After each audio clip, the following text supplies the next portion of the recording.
This is the Ielts listening test. You will hear a number of different recordings and you will have to answer questions on what you hear. There will be time for you to read the instructions and questions, and you will have a chance to check your work. All the recordings will be played once only. The test is in 4 parts. At the end of the test, you will be given 10 minutes to transfer your answers to the answer sheet. Now turn to Part 1.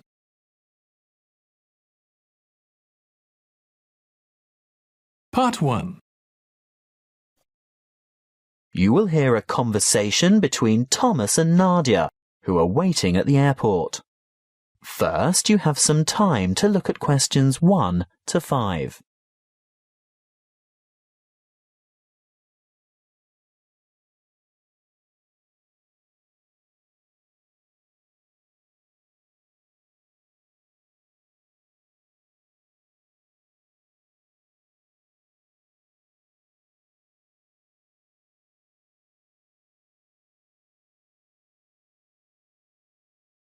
Now we shall begin.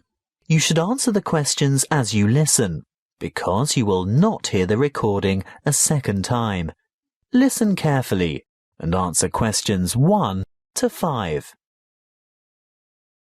Where have you been, Nadia? Browsing in the bookshop. What took you so long? You said you were only going to be away 5 minutes. I was only gone for a quarter of an hour. Well, it seemed much longer than that. Did you buy anything? I was tempted to get the latest novel by Dan Brown, but it's quite heavy and I'd have to carry it around with me. If I could have found a crossword puzzle book, I'd have bought it. But in the end, I was attracted to a front-page article in today's issue of the New York Times. Is that all you bought then? Yes. Look, why don't you read the business section while I catch up on the news, and then we can swap? I'd rather have the entertainment section. Are you looking for anything in particular? I just thought they might have a review in there of that new play that opened on Broadway yesterday. The drama about the awfully cruel pirate? Oh, I'd forgotten about that. I wonder how good it is. Actually, I was thinking of the new comedy, the one about the physician. Dr. Hunter. That's the one. Well, when I was in the bookshop, I overheard a couple talking about it, and they said it was fantastic, not in the least bit boring. They especially liked the actor who played the main part. Very smooth, apparently. Lots of fun, then? Well, according to those two, they thought it was hilarious. Ooh, we'll have to make a point of seeing it when we get back. Definitely. We didn't have time for breakfast and I'm hungry.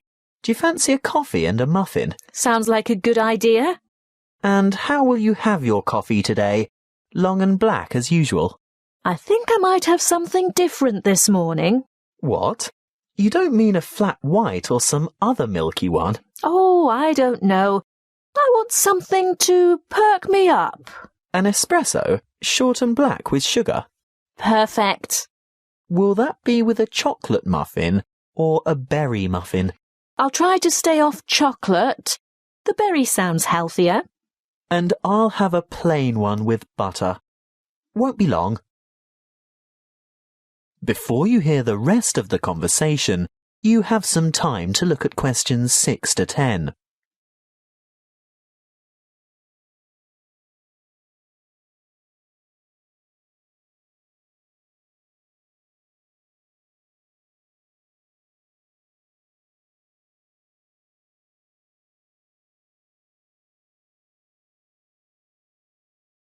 Now listen and answer questions 6 to 10. Here you are. Mind the coffee. It's really hot. Thank you. I'm really ready for this. Have you thought about what we should see when we get to London? The Tower, of course. I've always wanted to get a look at the Crown Jewels. That is where they keep the jewels, isn't it? I think so. And what about the wheel? I hear it's quite extraordinary. I'm not that keen on the wheel. Do you want to ride on it? No way. Well, let's leave it out of the itinerary then. OK, so do we do the tower first? Yes, that's the idea. And then we absolutely have to go to Westminster. Really? Yes. Look, it's not going to cost us anything. And I promised my sister I'd take photos there. Well, if you insist. I do. Oh, did you know the British Museum is free to the public? Not just residents, but tourists as well. Well, I did know that, but I was hoping we wouldn't have to spend time in any museums. We've only got 3 days in all, and it'll take at least 1 whole day to go through the museum. Well, let's say we leave it till day 3 and see how you feel then. OK, I can't argue with that. And Buckingham Palace? I suppose you've promised lots of photos of that as well, have you? Well, no, not really. But we can't say we've been to London and haven't seen the Queen's Palace. I guess not. And there's the added benefit that it won't cost anything as well. Oh, Thomas, it's not that I'm afraid of spending money. It's just that I want to see all the traditional sites first. Good. I'm glad that's sorted. Listen, I think they just called our flight.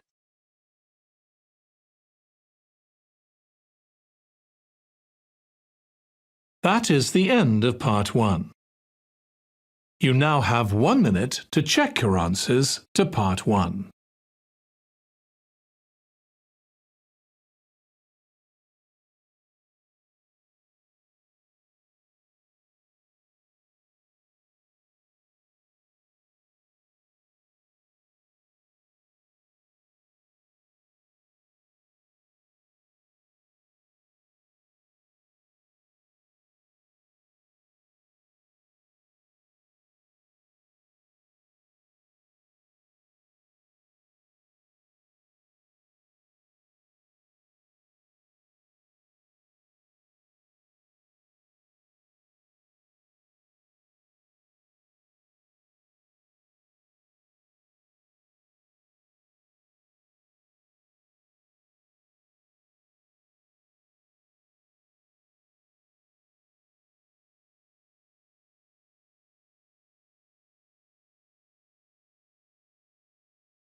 Part 2. You will hear a tour guide talking to a group of visitors at a museum. First, you have some time to look at questions 11 to 15.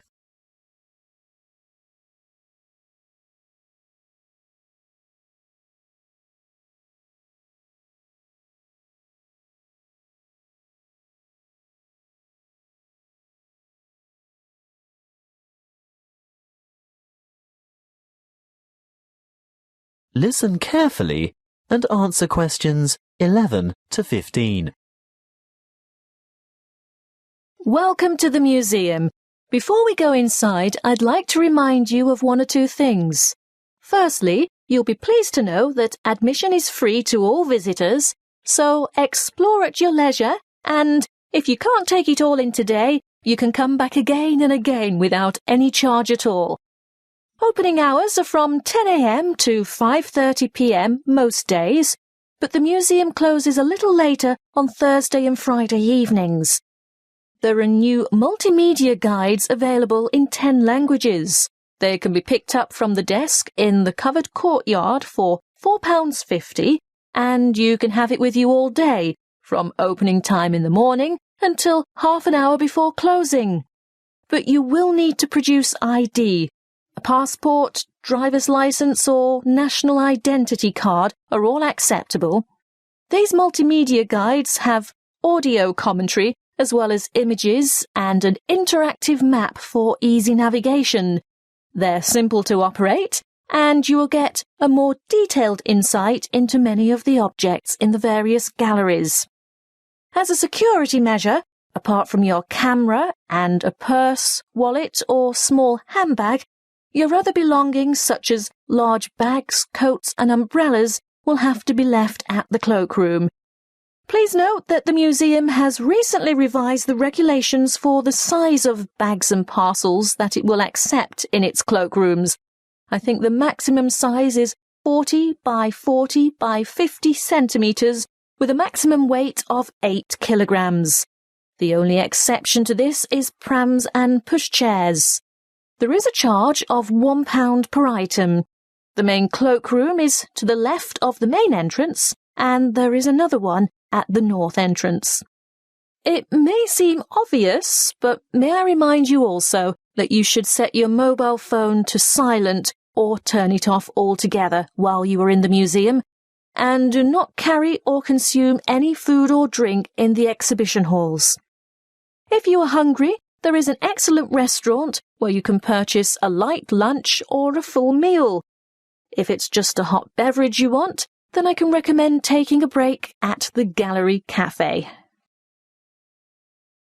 Before you hear the rest of the talk, you have some time to look at questions 16 to 20.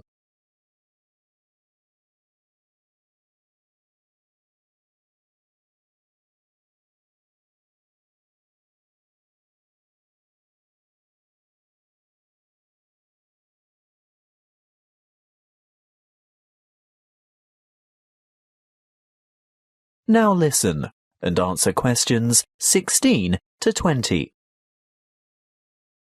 As we enter the museum from the south by going through the main entrance, as I said before, you'll find the cloakroom immediately on your left, and on your right is the museum shop. They have an outstanding range of postcards and souvenirs in there, and it's well worth a visit, but perhaps best left till you're on your way out. Then you'll know exactly what you want. The big room to the right of the entrance, behind the shop, is the reference library. Straight ahead of you, yes, the huge circular room is the main reading room. If you decide to go in there, please keep noise to a minimum out of respect for the writers and scholars who use it for their research. The reading room is surrounded by what is known as the Great Court. Indeed, it used to be an open courtyard, but you will see that it is now completely covered by a magnificent glass and steel structure.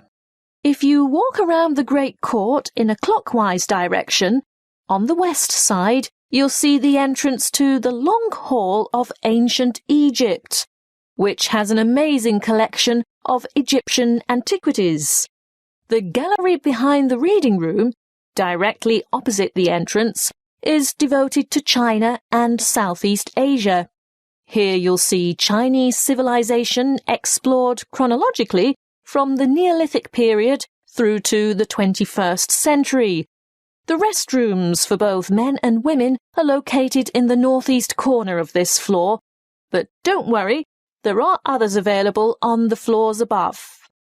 Another huge gallery extends along the eastern side of the courtyard, and this is given over to Greece and Rome.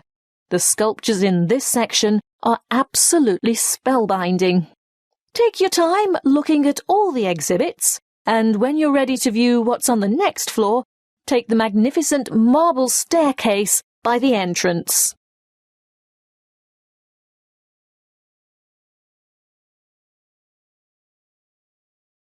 That is the end of part 2. You now have 30 seconds to check your answers to part 2.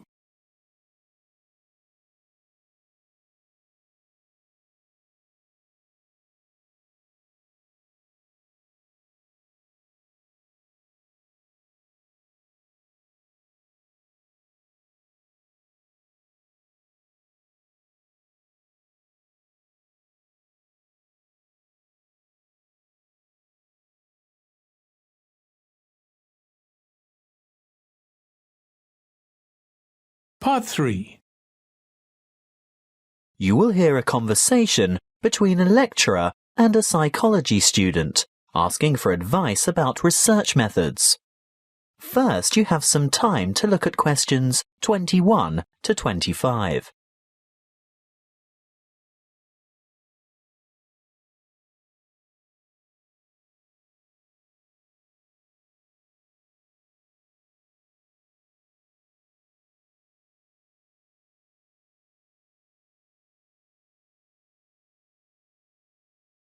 Listen carefully and answer questions 21 to 25.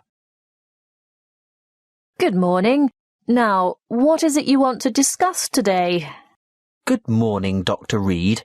This assignment you've given us is the first psychology experiment I've had to do, and I'm not sure where to begin or which steps to take. Well, conducting your first psychology experiment can be quite a complicated and confusing process, but just remember that like other sciences, psychology uses the scientific method and bases its conclusions upon empirical evidence. What do you mean by empirical evidence? Well, empirical evidence is established by observation rather than theory. And the scientific method? Oh, yes. When conducting an experiment, you need to follow a few basic steps. I know the first step is to come up with a research question or problem. Yes, a question that can be tested. How do I find an appropriate question? I would suggest one of three methods. Firstly, you can investigate a commonly held belief, or what we call folk psychology. I see. So I could examine the belief that staying up all night to study for an important exam can adversely affect test performance. That's right. In that case, you would compare the scores of students who stayed up all night with those of students who got a good night's sleep. I think I could do that. Well, alternatively, you might want to consider reviewing the literature on psychology. You know, published studies can be a good source of unanswered research questions. I'm sure you've read papers where the authors note the need for further research. So I would come up with some questions that remain unanswered. Correct. But there is a third source of ideas. Just think about everyday problems and then consider how you could investigate potential solutions. Okay. Perhaps I could study various memorization strategies to find out which are the most effective. That's the idea.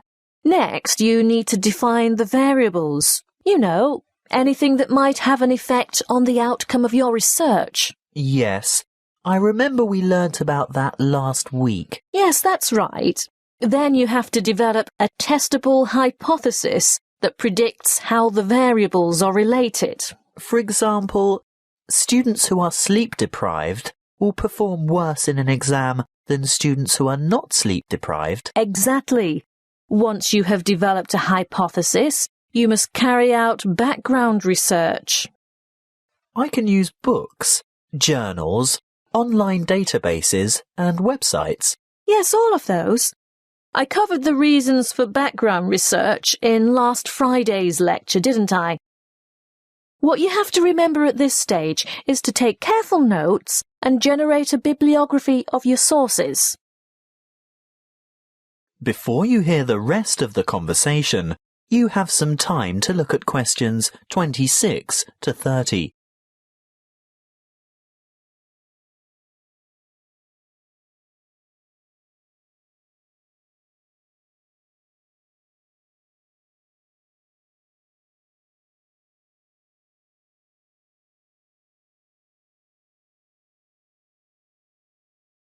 Now listen and answer questions 26 to 30. OK, I've got that. Then I'm ready to develop an experimental design. Well, again, you have a choice.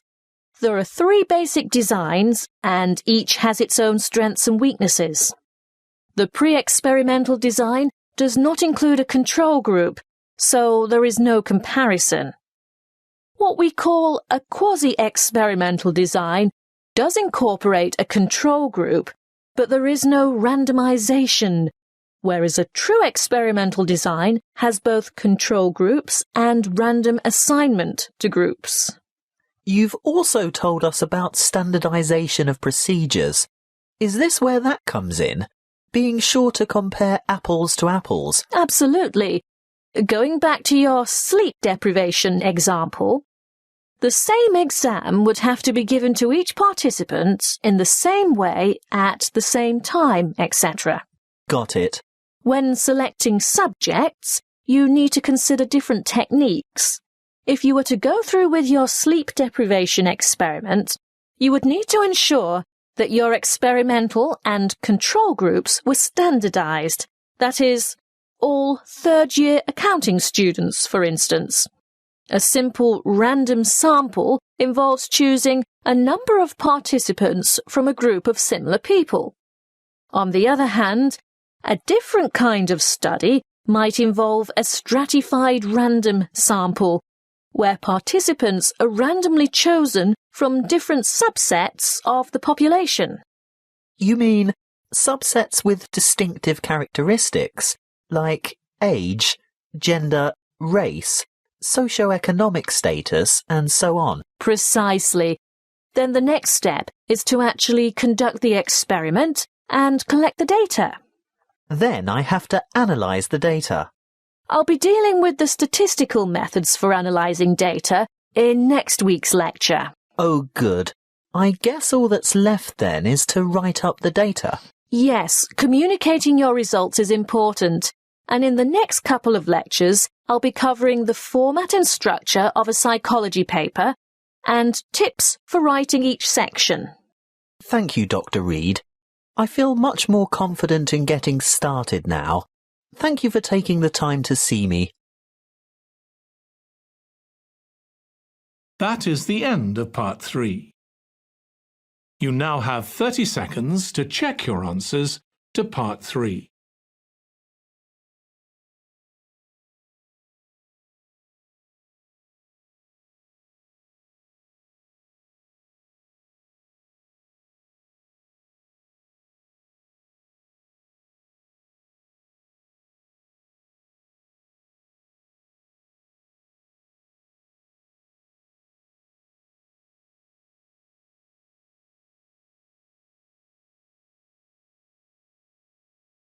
Part 4.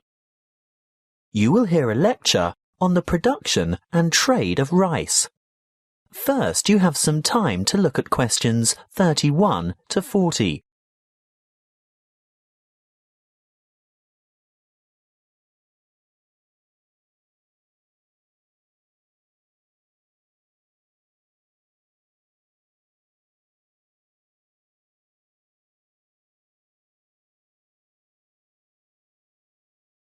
Listen carefully and answer questions 31 to 40. Good morning and welcome to our inaugural lecture on agricultural economics. Today's topic is the world's production and trade of rice. As you are all well aware, rice is the staple ingredient in the diet of much of the world's population. Its importance as a food cereal in the human diet cannot be underestimated. In fact, it's a close second to wheat. About 560 million metric tons of rice is grown each year, compared with about 600 million metric tons of wheat. Coarse grains, such as corn, sorghum, barley, oats, rye, and millet, mostly go into animal feed, which, by the way, is seen by many as a wasteful and inefficient use of fertile land, because around 4 kilos of grain is needed to produce about half a kilo of beef. Some 900 million metric tons of coarse grains are grown annually worldwide, and a further 300 million metric tons of grain is produced for the oil in its seeds. Now, I'll return to the subject of rice production. What do we know about rice production? Well, firstly, rice produces more food energy per hectare than any other cereal grain, and almost as much protein per hectare as wheat. Secondly, the production of rice has more than doubled in the last 40 years. How has this increase in production come about? Mainly as a result of improved field yields. The actual land area planted in rice has only risen by about 30%. As you know, rice is primarily grown in flooded fields, and therefore cultivation area is restricted by the sort of soil and the availability of water. Although rice can be grown on dry land, it is essentially after all a type of grass. The yields and quality in this case are much lower, and other grasses and weeds can easily overtake the rice. As yet, there are no herbicides that can selectively kill other grass types without killing the rice. Much of the world's rice is still grown and cultivated by hand, because for mechanized farming, the land must be able to be drained and hold heavy equipment. Of the total rice production, it's no surprise to learn that the greatest proportion by far is grown and consumed in Asia. You will see from the chart that the leading producers of rice are China at around 39%, followed by India with a quarter of the total. Indonesia produces almost 1/10, and other countries like Bangladesh, Vietnam, Thailand, Japan and Brazil grow another 25, almost 26% of the total. As I said before, most rice is consumed in the countries where it is grown. That means that very little rice is actually traded, and for this reason, the market price is very volatile.